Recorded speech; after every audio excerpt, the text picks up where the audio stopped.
And we are a sick country today. When my uncle was president, 6% of American kids had chronic disease. Today, 60% do.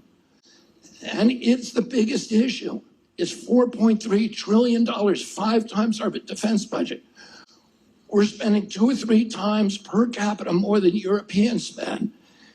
And yet we have the worst health outcomes in the world.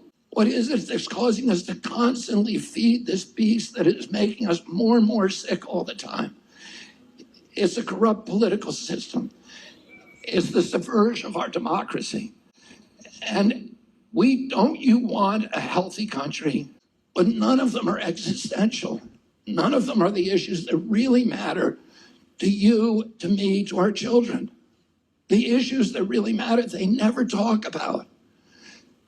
Nicole said they're starting a little to talk about it because our campaign is forcing them to do it. This is an existential issue for our country. We cannot keep running on this debt.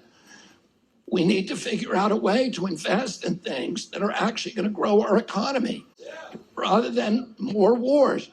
Don't we need that country? Don't we need that money here in our country to improve our schools, to improve our healthcare system, to figure out ways to end this mental health epidemic that is destroying our children? Last year, we had the highest suicide rate in our history.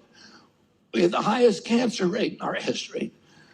We have the highest heart disease rate. It's not just chronic disease. It's not just the neurological disorders that are afflicting our kids. The autism that's gone 1 in 10,000 in my generation and 70-year-old men today, to 1 in every 22 boys in my kids' generation, 1 in every 34 kids. It's not just the obesity epidemic.